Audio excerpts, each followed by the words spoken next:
bringing attention to the destruction of the 3 World Trade Center towers in New York City on September 11th, 2001, and a whole lot more. This is 9/11 Free Fall. Hello everyone, this is Andy Steele. Thanks for tuning in.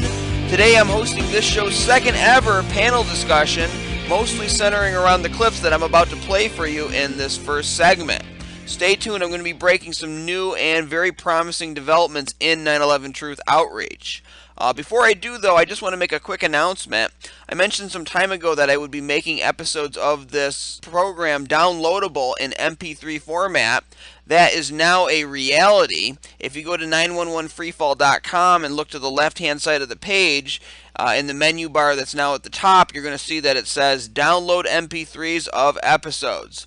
So you just click on that and it will take you to a SendSpace page that's full of nearly all of the 9/11 Freefall episodes that have been made. All of them are categorized and dated and laid out for you. Very simple.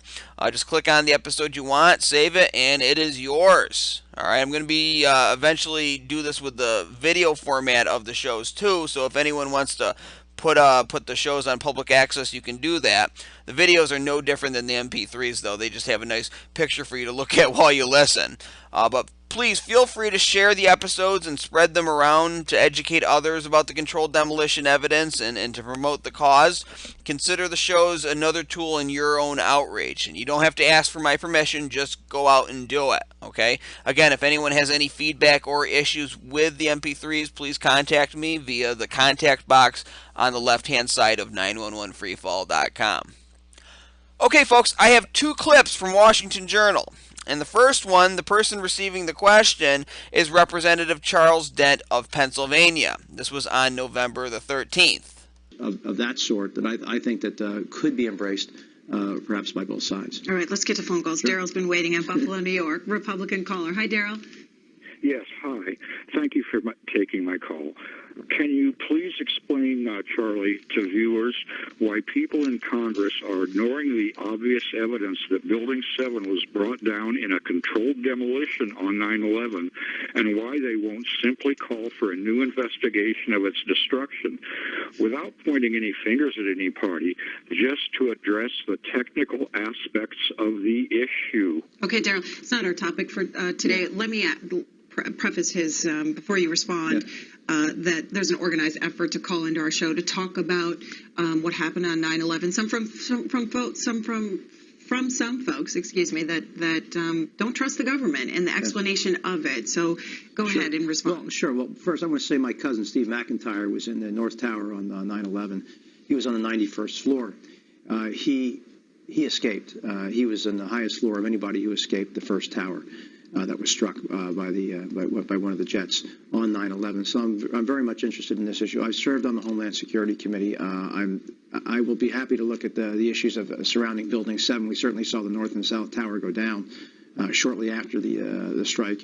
I'd be happy to take a look at the Building 7 issue, but believe me, I am very much concerned about what happened on 9/11. We're all deeply affected by it, and I'd be happy to look at the Building 7 issue further. Here's a tweet from... All right, what do you think, folks? You heard it there. Congressman Dent tells the caller that he would be happy to look into the Building 7 issue. And while I'm not a mind reader and I can't speak for what the gentleman is thinking, he at least seems sincere, and he said it on television. That is a huge step in the right direction. Good job to the caller for getting through. Okay, the second clip is from November 16th. It is of Stephanie Sanok Kostro being questioned by myself. She is acting director of the CSIS Homeland Security and Counterterrorism Program, and she's a senior fellow with the CSIS International Security Program, where she focuses on a range of quote-unquote SEAM issues affecting defense, foreign affairs, and development. The CSIS is a bipartisan nonprofit organization headquartered in Washington, D.C. It conducts research and analysis and develops policy initiatives that look to the future and anticipate change. And that's all according to its webpage. I'm reading there. Here's the clip. Our guest is Stephanie Kostro of the Center for Strategic and International Studies. Eddie, Utica, New York, Democrats line. Thank you. The defense and security establishments are making America less safe by refusing to address the mountain of evidence that Building 7 was brought down with pre-planted explosives on 9/11. Now, without dwelling on who was responsible or pointing fingers, would members of administration be willing to meet with the representatives of the thousands of architects and engineers that are demanding a new investigation of Building 7's destruction to view the evidence and figure out who got explosives into Building 7? So my organization is a nonprofit think tank here in Washington. We work on contracts and with grants for the government as we do for foundations and others.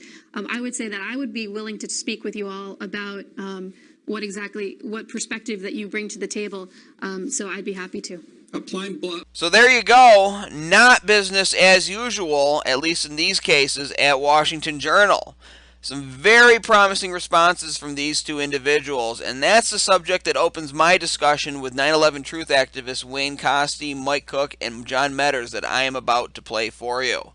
Before I play that, though, I'm going to do what I do every week. I'm going to take 10 seconds of silence to remember the victims of 9/11 and their families, and all the people who have died in the wars that followed 9/11. I'm going to do that starting now.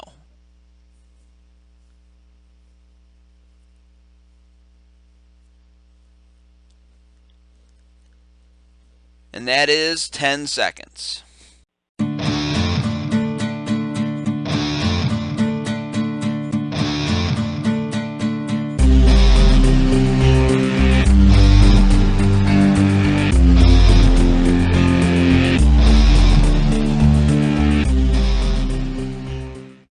Okay, I am joined here by three great volunteers for architects and engineers for 9/11 Truth, and I want to thank you guys in advance for coming on the show and talking about the important topic that we're going to talk about today and all the other topics that I'm imagining are going to branch from it. Our first guest is Wayne Coste. He's an engineer, and he heads up AE 9/11 Truth Congressional Outreach Team. He's been on the show in the past many times to talk about his various activities, including his campaign with Netroots Nation when that organization banned AE 9/11 Truth from its annual conference. Welcome back to the show, Wayne. Well, thank you so much, Andy. Glad to be here. Mike Cook is our second guest. He's on AE 9/11 Truth's writing team, and he's written several great articles for the site. He's been on the show also before to talk about outreach to religious groups. Welcome back, Mike. Hey, thanks a lot, Andy. Great to be here. And, of course, John Meaders. He's a retired California Highway Patrol officer. You'll remember he was on here after AE 9/11 Truth sent its fax out to every police chief and sheriff in the United States to alert them of the controlled demolition evidence. He's currently heading up AE 9/11 Truth's police outreach team. Welcome back, John. Thank you very much, Andy. And you demoted me. I promoted to sergeant, so before I retired. Oh, great. So, yeah, sergeant. I don't mean to demote anybody. Great accomplishments you've done during your career and even after your career with what you're doing now. Okay, I sent all of you guys videos of Charles Dent and Stephanie Sanok Kostro getting their respective questions on Washington Journal program this week, and I think one of them was last week. And I introduced it to the audience in the intro of this show. I want to hear your immediate reactions, starting with Wayne. What is your immediate reactions to those videos? Well, the thing that I was astonished by was the kind of the blasé attitude that Representative Dent had about talking about what actually happened. He described the buildings, the Twin Towers collapsing, and mentioned that his brother had been there, and how it was a central focus of well, he was just very interested in it, a central focus for the things that came after 9/11. And was very open to talking about what actually happened. Now, the thing I don't think I heard him reply back was anything about Building 7. So he was really responding, I thought, about 9/11 in general, and I thought that was really interesting. And as far as what was her name? Stephanie. Stephanie's, her response was a little tepid, I thought, because she said, "Well, our organization doesn't specifically deal with that, if I recall right," and the then she went on to basically say that it was something that she'd be interested in hearing more about and learning some more. And I thought that would be really appropriate. So I'd like to figure out how we should actually go about bringing the message not just to members of Congress, but some of the supporting organizations in the area. Right, and Christopher Smith, when he was another congressman who's been confronted twice, once by an engineer and once by myself, and at one point he said that government shouldn't be involved. He didn't want to. He was thinking as he was speaking, and he didn't want to say government should be investigated, but he said perhaps think tanks, and I believe that's what CSIS would qualify as. Now, Charles Dent, he did say I'd be happy to look into the Building 7 issue, so he did mention it a few times and a couple of times, but it's very interesting. He did look at it as an overall picture and did talk about his cousin being trapped in the North Tower there. Now, Mike, what are your reactions? Well, I was very encouraged. We've come such a long way, and I know we get very discouraged at times and think, oh, God, can this ever really happen? But, to have a congressman on live television there say, yeah, I'm interested in looking at this Building 7, well, that's just fantastic. And, it remains to be seen what will happen, but it's a heck of a big step up from where we've been for 11 years, 12 years. But the other lady also, I wasn't really clear. I don't know the background on what all they do. Are they kind of a investigative service? Is that what they do? They seem to contract out with the government and offer offer solutions. If you go to their About Us page, it's a very corporatized sounding mission statement there, but they seem to offer strategies and solutions for dealing with all of the homeland security and just international security and defense issues that government has to deal with.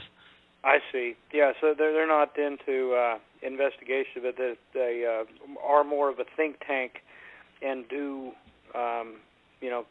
contract to the government as well as other outlets. So if they would do an honest review, boy, that would be great. Of course, that's always the problem we have is whether there's honesty or not. But, yeah, I thought it was very encouraging. It shows how it's great that we keep doing this with the Washington Journal show. I'm very glad it's going on.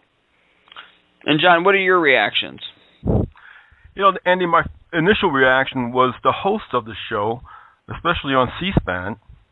I just liked the way she acknowledged the caller, and she admitted that there was an ongoing campaign to bombard C-SPAN with calls on Building 7, and it wasn't no more foo-foo. She didn't try to lampoon or make fun of it. And I thought, wow, that's almost sobering to hear the host speak in that tone. So I thought that was good. As to Charles Dent saying that he would do something about it, especially Building 7, I thought that was encouraging too. But the whole thing seemed encouraging to me. I don't want to put any kind of spin that I felt discouraged or anything. I just felt that the host set the tone for Representative Charles Dent to say what he said. I mean, if she would have foo-fooed that caller, I think Charles Dent wouldn't have went in the direction that he went. And as to, go ahead. No, I was just gonna agree with you, and I noticed that too. Is that the tone has changed there, and we can discuss why we might think that is. But I wanted you to finish your thought. Go ahead. Well, it was on Stephanie. I wanted to give my fast synopsis on her. I've looked at her webpage, and matter of fact, I'm looking at it right now, and it seems like she's almost a government mouthpiece. I may be completely wrong, but she didn't sound like it when she was being interviewed. She sounded like she was open-minded and that she would look into it if someone would send her some more information.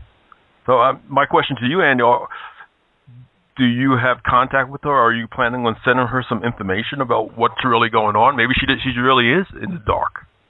Right, and I'm actually developing that right now, so I'd say to the audience, stay tuned. I'll keep everybody updated on what's going on. Maybe even perhaps by the time this airs on No Lies Radio on Thursday night, I'll have already contacted this organization and seeing if they are for real, if they're really interested in talking to some of the experts from architects and engineers. Now, do I think this will blow the whole thing open overnight? No, probably not, but it is a big step, and this brings us over to that level that I talked with you about, John, back when you were on the show in January, about moving us from that mindset that we're somehow outcasts in some kind of police state and putting ourselves on the side of law and order and asserting ourselves as the ones who are restoring normalcy in this country again by working with the system, in this case working with a nonprofit think tank to educate them about the evidence. And that's the direction I think that we need to be going in. Now, and I just want to tell the audience, Mrs. Kostro, it says right here on her about or on her bio for CSIS, she did serve at the U.S. Embassy in Baghdad, and this is where she developed policy options for the U.S. government's efforts, support a sovereign, stable, and self-reliant Iraq. That's their quotes there. Now, obviously there's a common thread in both of those questions, and it is that in both cases, the one caller and the other one, myself, mentioned, without pointing any fingers. Now, do you think that that had a hand in the kind of responses that we got from these individuals? And, well, first of all, I'm going to start with that. Do you think that had a hand in the responses? Do you think that played a major part, or do you think it's just a coincidence? I'll start with Wayne. No, thank you. The issue of pointing fingers, I think, is a kind of an important way of framing the question, because first of all, most people that I've talked to are somewhat defensive when you start raising the issue, and they'll go into the big black conspiracy theory stuff. And so by saying without pointing any fingers, it kind of tends to, I think, diffuse that, and so I think it's a really important part of the question. And to me, that's a key part of how you ask for a new investigation, because as soon as you start trying to point fingers, then people will not be receptive at all, and many times they're just not very receptive, but they are somewhat curious. So, at any rate, I think it's a really important piece to keep into in the questions that we ask people, both on C-SPAN and anywhere else. Mike, what do you think? Do you think that the without pointing any fingers aspect of the questions led to the responses that we got? I don't think it hurt any. I agree that it's a wise tactic. It depends kind of on who you're talking to, where they are with it. If they're already convinced of the evidence, then it's okay to start talking about who did it and maybe why and things like that. But until you can have them convinced that what we're saying is factually correct, these buildings were brought down by controlled demolition, you really can't have any other discussion. And it is a lot less threatening, I think, to just say, we're not saying anybody did it. We don't want to point fingers. We just want acknowledgement of what happened, what had to have happened according to the laws of physics and the available scientific, forensic, physical evidence that we have. It's very clear. This is what happened, and once that's established, we can worry about other things. How about you, John? How much of a role do you think that the line without pointing any fingers played in the responses that we got? I think it had a lot to do with the responses you got. And as a quick example, when I'm on the street talking to fellow citizens about 9/11, sometimes when I see resistance or I see any kind of violence coming out of them, I will tell them that I have irrefutable proof that my beloved dead grandmother was responsible for 9/11, just to break the ice and let them know they have an avenue out. Because, a lot of people, they connect the government to being their father, and you're like attacking their family member when you give any kind of hint that you're saying that it was an inside job.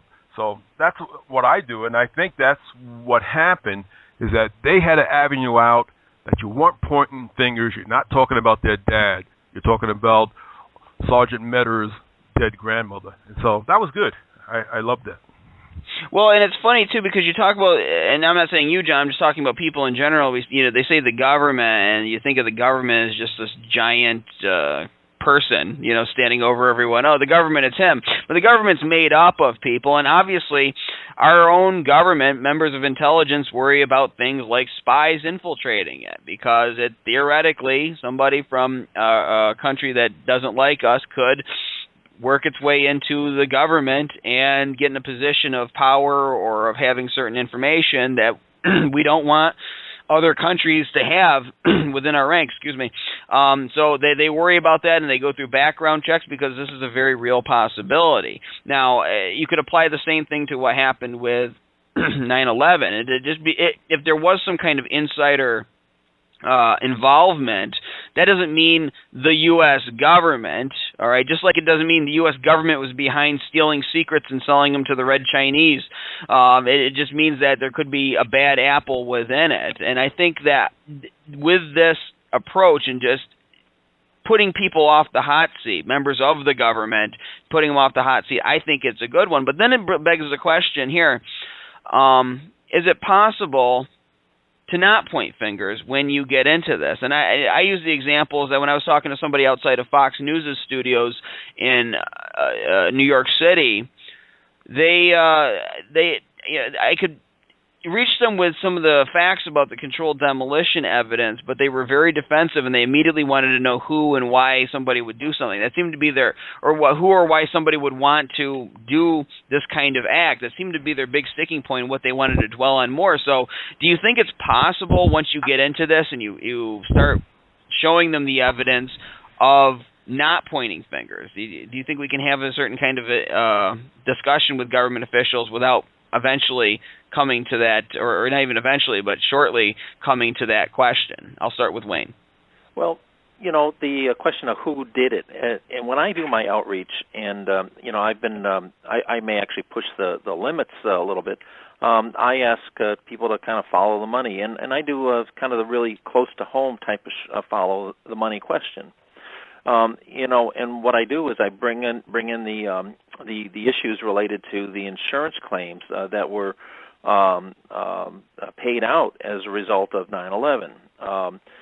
Here we have the building landlord, their property manager, not even the building owner, taking out insurance against a potential, what I was assuming is, and this is a guess, his entire 99 years worth of future profits at the World Trade Center, having those all locked up so that when his building, his opportunity disappeared on 9/11, he was able to get reimbursed for all his lost profits. And the fact that nobody has asked any questions about, or there's been no serious pushback from anybody about that, leads me to really wonder what kind of pressure has been applied not to ask about these payouts of billions and billions of dollars. So when it comes to pointing fingers, I simply say we should at least ask some hard questions to the building manager and his staff about what they did on 9/11, because they walked away with, in the case of, I think, Silverstein Properties, $5.6 billion in insurance proceeds, no questions asked. Not just for the Twin Towers, but for the loss of Building 7, which is, I believe that they had $100 million invested in it. So when people say pointing fingers, well, that there is at least somebody you should be able to point your fingers at. And of course, he's still looking for another $7 billion through suits through an insurance claim against the airliners' insurance policies, insurance carriers. So I think it's important not to push the envelope too far about who you're going to point your fingers at, but there are some people that I simply say need to be asked some hard questions in a rigorous format. That's the way I put it. So, Mike, do you think it's possible to have discussions with people in authority without it quickly turning into, or without it quickly going to the question of who was responsible? Yeah, I agree. That's something that often happens, and I think there's a couple of reasons for it. Well, I think one of them is defensive. You know, our evidence is so solid, and as soon as you start to make some progress with them on the reality of the controlled demolition, they're looking for a way out. And their first means of escape is, oh, why would they do that? You know, who do you think did it? Stuff like that. And they can then try to dismiss that, you know, and say, well, he would never do that, or that doesn't make any sense. How does that work? But I agree that means, motive, and opportunity, and you know, the standard investigation stuff, follow the money.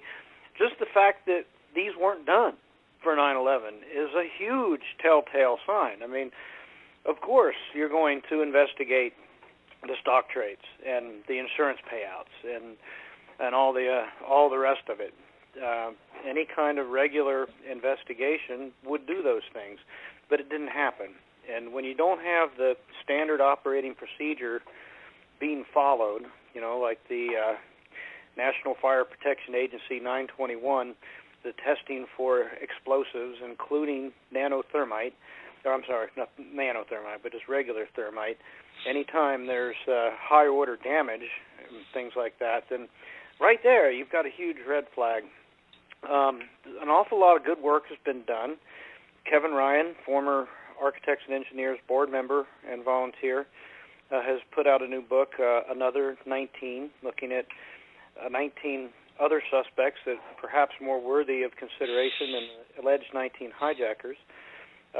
Jeremy Reese he goes under the title of Alien Scientist on YouTube, has put together a couple of really good videos. One of them is called Black 9/11, that looks into all kinds of interesting connections between patents on nanothermite and investigators at the National Institute of Standards and Technology who actually, you know, work for the companies that create the nanothermite and have the patents and stuff and that sort of thing. It's awfully fishy. A lot of really interesting connections. So there is, at this point in time, really no limit to the things that could be talked about in regards to who and how and why and everything like that. So, you know, I don't know where you begin. It's just it's all circumstantial. I think it's okay to do. I'm glad that Architects and Engineers refrains from it, because that just opens you up to all kinds of criticism if you just remain focused on the evidence, as tiresome as it may be to just keep hammering away at Building 7 and free fall and lateral ejections of multi-ton steel beams for great distances at great speeds, and you know, molten metal and nanothermite and all of that. That's the best evidence. That's what can win this fight. So I think it's a good policy. But if you find yourself in the position where somebody is convinced already, then they want to get into who, what, why, and all. That's fine. But if they're looking to get into that as a way to avoid the evidence, then that's not good, and you shouldn't let them get away with it by sucking you into it. That's a very good point, and I guess it really depends on what their motivations are for asking that question. John, you know, same question. Do you think it's possible to have a discussion with people in authority about the evidence without it quickly pointing to the question of who was responsible? Well, I feel it's always going to go down that road with people in authority. I guess it depends on the level of authority. I mean, the street cop is in a position of authority, and when I outreach with them, it always seems to go down that road. That's why I developed that grandmother scenario for them. Quite possibly, we can avoid that by always going back to the evidence like AE911truth.org does, Richard Gage's site. And that's what I do. I always tell them when it starts going down that slippery slope, well, who could have done this? It had to be a lot of people that wired this building, and I try to explain that you don't need to wire buildings anymore. You can just use radio, cell phones to do what you need to do, frequencies. But key bono is, I guess, comes up if they go there. I said, just in your mind, just think about who would gain, from doing something like this, But from a police officer point of view, Andy, I think that when you tell people that if I was the sergeant on duty that this thing happened, the day 9/11/2001 happened, the first thing I would say, well, how come all the vehicles are not in this report? All I see is vehicle 1 and 2, tower 1 and 2. Where's vehicle number 3, building number 7? And that's where I would go. I would try to just stay with the evidence. And yes, I think it will always probably try to go down the road of who did it, why they did it. Right. Now, and something I've always found, too, is that, and I did this with the guy outside of Fox News, and he was asking what would be the motivations for that. And I said, what was the motivation for Hitler to do the Holocaust? And he got a little edgy about that because he thought I was comparing George Bush to Hitler, God forbid. So I changed it, and I said, okay, why did David Berkowitz, the son of Sam, go out and murder all those women, and shoot them in cold blood? Well, because his dog told him to do it. All right. Now, that's absolutely crazy to you guys and me and anybody else who's listening, but to David Berkowitz, it made sense. So my point is this, people try to put themselves in the position of a president or somebody within the government trying to figure out why would I participate in something like this myself if I was in that position, but they're not putting themselves in the position of somebody who doesn't exactly think like they do. Because, not everybody thinks alike, and sometimes people do things for reasons that make sense to them but don't make sense to the rest of the world, reasons that we would probably call crazy. And that usually dismisses it, or just doing what Richard Gage does is where he says, this is as far as we go. He says it right in Blueprint for Truth. You can go further. And it says right here on this AE911Truth/Congress page for our audience, if you want to go there, this gives you advice on how to reach out to your local congressman. It says avoid off-topic conversations. Who did it and why did they do it are not technical questions. Simply say that AE911Truth does not know the answers to these questions, that we need a new investigation. And it says it's okay to point out that whoever did it had access to highly secure buildings over a long period of time and access to large quantities of advanced energetic materials that we would expect to have been kept closely watched after the technology was developed at U.S. national laboratories. And those are facts. That's not speculation. Whoever was responsible, whoever you want to think it was, whether or not it was a shadow government or the boogeymen from the Middle East that we constantly been told about now in the past 12 years. Whoever you think did it would have had access to these things that I just listed. So that's a fact, and that's something that I think you can state. Now, do you guys think, we're talking about speaking with authority here, or perceived authority, in my opinion, but do you guys think that the members of the federal government are capable of honestly investigating itself? And I guess I'm going to talk about the federal government as one person now, because it's made up of several people, but as we've seen, it moves in sync in many ways. Do you think the government is honestly capable of investigating itself when it comes to an issue of this magnitude? And the reason I ask this question is because not just for the people who participated in the cover-up and the people who could be possibly complicit in mass murder, but also just for the people who got it wrong, who don't want to admit that they've been demonizing something that was right for all of these last 12 years.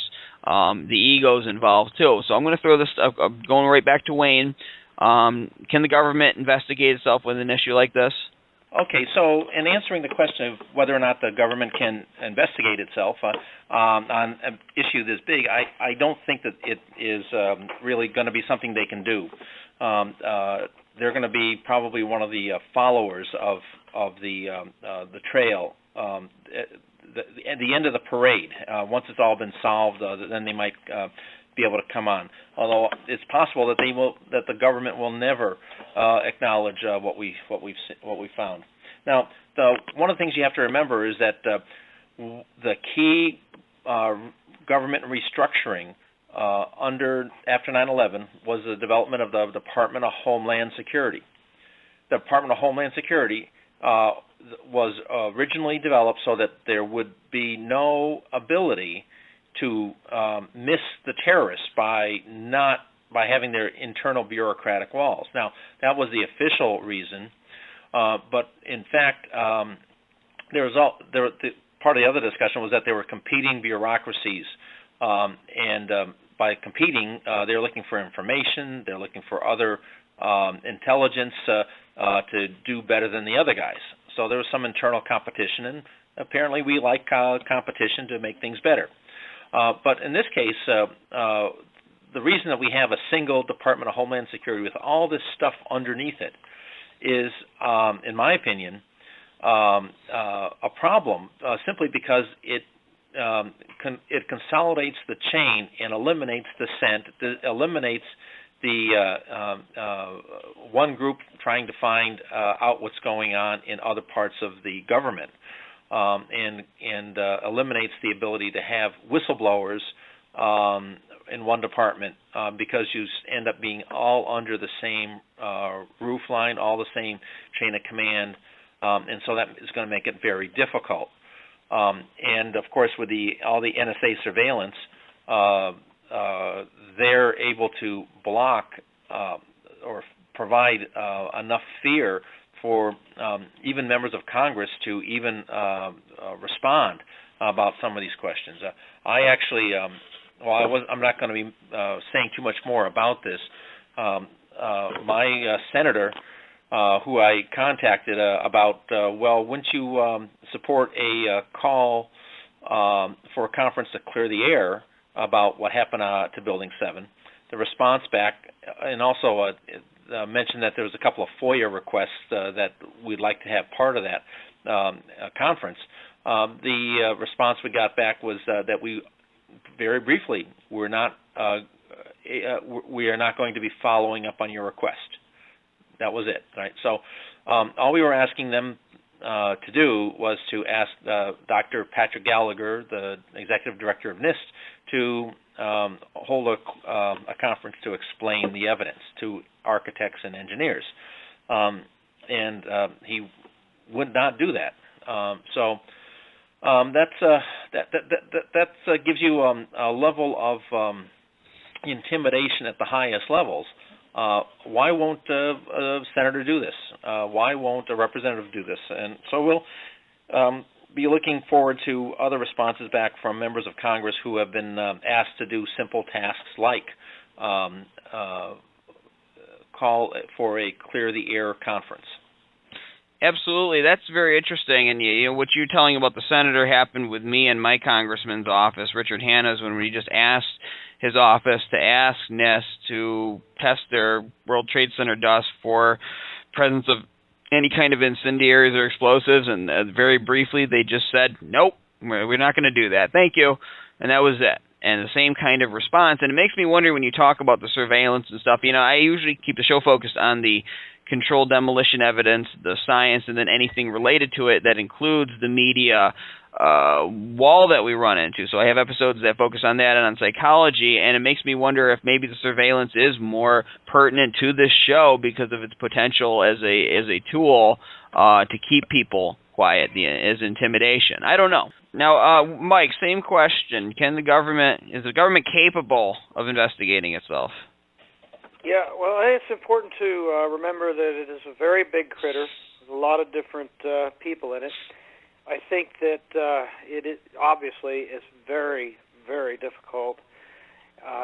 It may be possible. Something that folks often forget, I think, is just how big this is. Somebody who has a lot of national loyalty, works in the government, comes across this evidence, is convinced by it, and becomes incredibly furious of what has happened, may be willing to, risk everything to try to get this done. There's the hero factor, that this is the biggest fish that would ever be landed, by anybody in law enforcement or the justice system. They would have their place in history. They would be in the history books as having helped or been pivotal or whatever in exposing the crimes of 9/11 and bringing the guilty to justice. And that's an enticement, There's a lot of us in the movement are doing it because we really don't feel like we have a lot of choice. We're definitely damned if we don't. If we don't do anything, it's just going downhill. At least if we try, we have a fighting chance. Maybe we'll succeed, maybe we won't, but you're definitely not going to succeed if you don't try. Recently we had the largest purge of military personnel in U.S. history. It's unprecedented. They released like 9 generals, a bunch of colonels and majors and stuff overnight. And one really has to wonder what was going on there. Some of us speculate that maybe there was a military coup forming.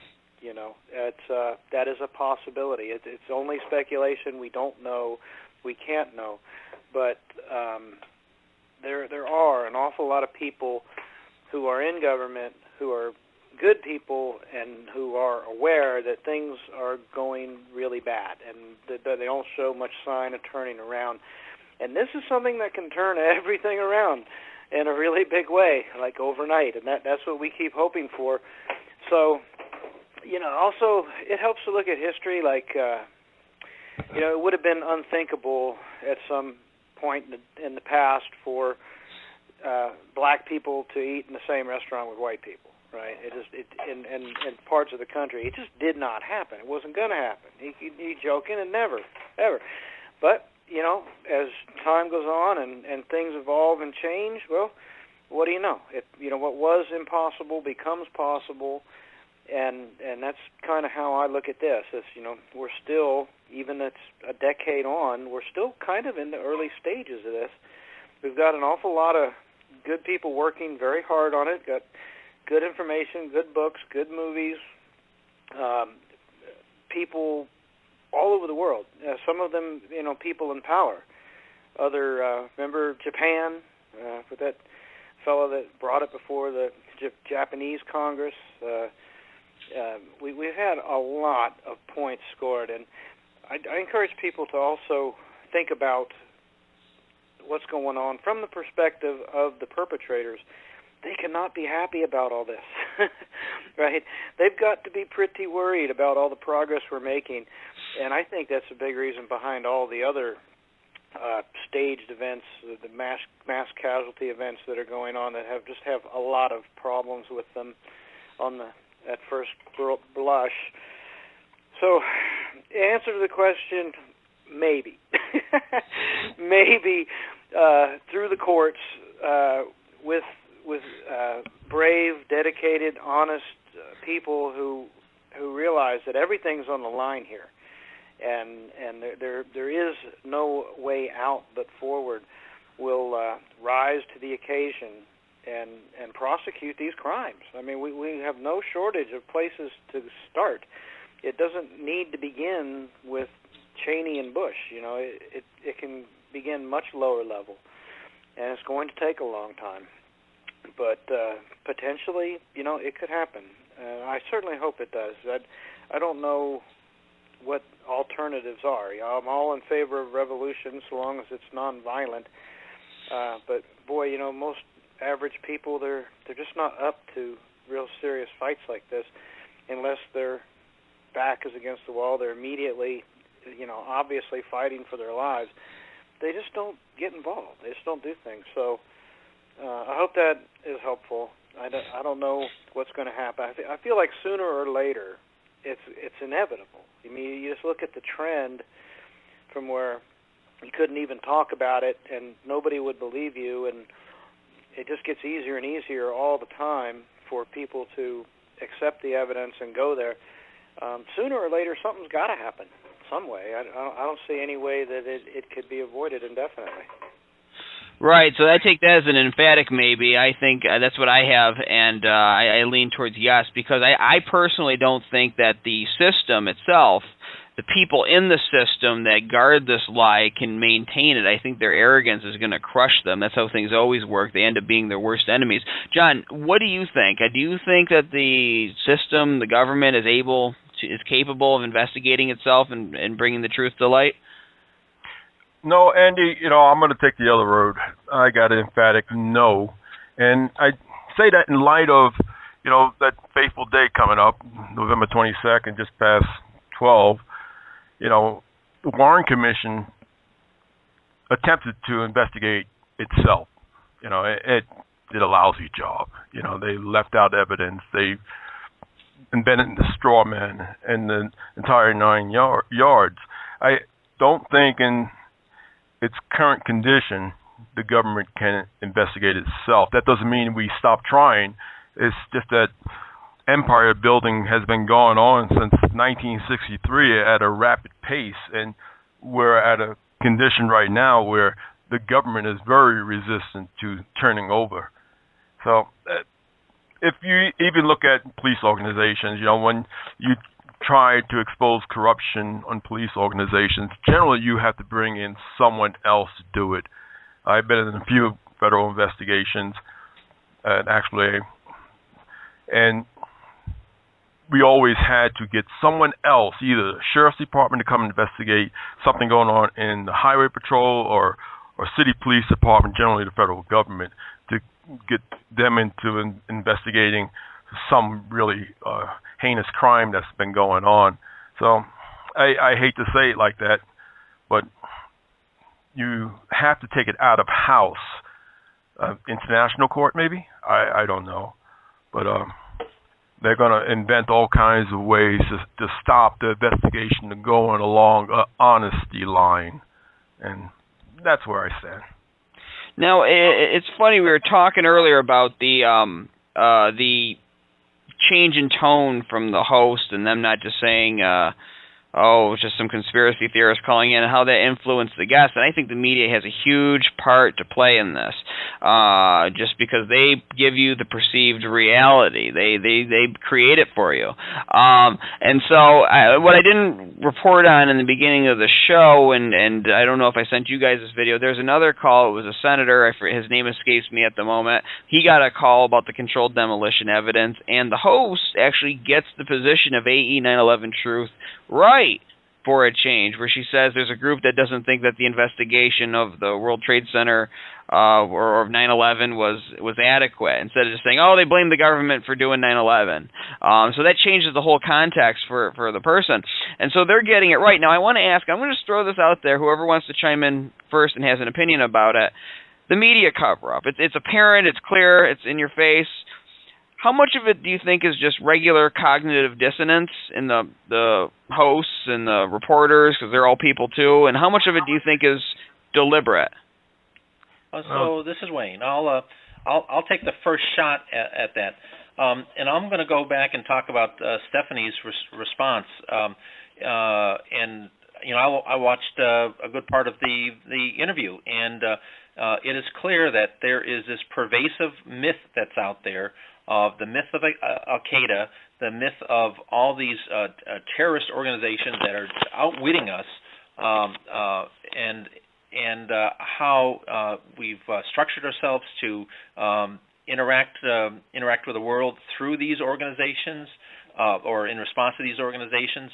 And so there's this grand scheme that if you started to you start questioning, what do you really mean by this? They go into another myth that doesn't make any real sense, and so it's a really interesting question, and I think that the media is just playing back the only story that they know, the only story they're allowed to get into, and they keep building on each other. And for example, Stephanie also commented in an earlier part of this is how because this was in response to head of DHS, there's a lot of low morale there. Well, would you have high morale if you realize that everything about your organization was designed to be un-American, to fight an enemy that doesn't exist, to make you look the other direction? From the TSA point of view, well, we got to pat you down here. You might have razor blades in your belt. That which is one of the callers that said. When in fact, that that's not the reason you're doing this. To all the other parts of DHS. Oh, we really should put barbed wire up against the Canadian border because a terrorist might come down through there. No, what are you talking about? That's not where the terrorism comes from. It doesn't even make any sense, right? So of course you got low morale, and so the whole thing is you've got this building up of all the of the stories and all the official venues coming from the official source, and people want the official source because that's apparently where all the authority is. And if you don't agree with that, you basically get sidelined. And one of the phrases that I use a lot is this entire grand scheme of these terrorists out there is just a lot of lies, and that and the reason that it is so pervasive is that you need every lie that is created needs another bigger one to cover it up, and right now we got some real whoppers out there that are so all-encompassing, but they don't stand up to scrutiny. There's always going to be something about some of them that might have some sense of truth, but you really don't. You really have to look at the whole world that we live in as a myth that doesn't quite make any sense. And I guess I'll just kind of close out this part of the comment here is that when I tell people what we're trying to do, I don't want to spread a lot of pessimism about what we're doing. I really think it's a great thing, and it's very important. And that I say that we have to be like the sunshine, melting the ice so that the monster that's up above is fearful of moving too quickly because he might break through the ice. We can't attack the monster.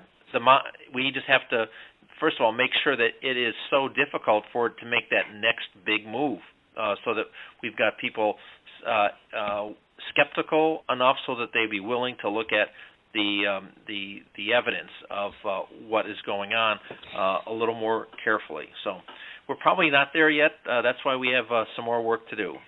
Absolutely. Now, guys, I think somebody else wanted to make a comment on this. In our last few minutes, you guys want to throw in anything on this subject of cognitive dissonance in the media versus deliberate cover-up?